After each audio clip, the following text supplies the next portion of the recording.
Hey, what's up mga kasenes, no? So, araw ng Sabado pala, tapos nandito kami tapos na magrosaryo. So, tapos na kami magrosaryo, tapos dito yung mga kaibigan ko, mga kasama ko sa Sibutoy, yung taga-serve namin dito, mga sakristan. So, tamang linis lang namin dito, no? So, proceed na tayo sa paglinis, okay?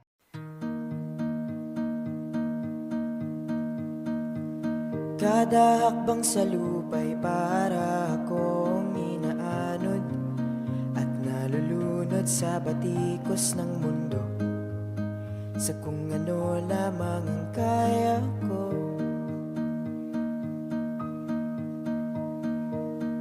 Pigang-piga na sa mga problemang di masolusyonan agad, parang wala nang bukas. Pwede bang umiwas? Hinahanap ang sarili, ngunit di nakakayanin sa ligaw na dinadaanan ko.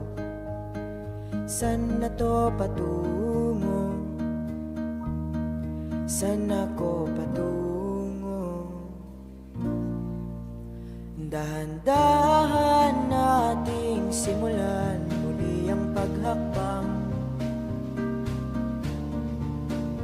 Dahan-dahang tumingin sa salamin upang makita ang ating kagandahan.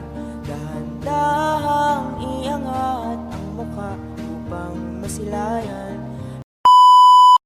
So, pauwi na sana ako mga kasay, no? So, may nakita ko doon na nadisgrasya. Yun pala yung kaibigan ko na isang Isbutoy o sakristan. Siya pala si CJ Hukula, no? Tapos tinatid ko na dito sa hospital. Di na ako nakabidyo na kinuha ko siya.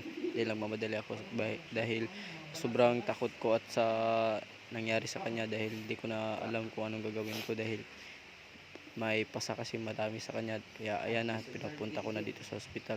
Kaya ayan, nagamot na yung mga sugat niya ng nurse.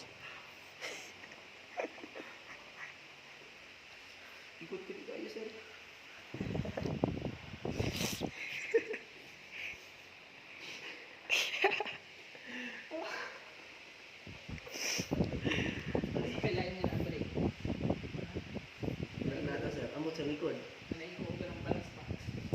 Tao sa likod Jim, murag duda ko na Dili ato. dili sir sa gilid ata. Uyang EJ ay. Zoom in. Katawa G.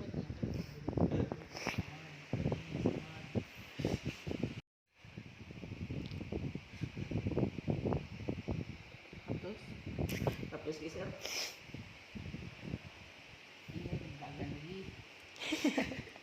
Na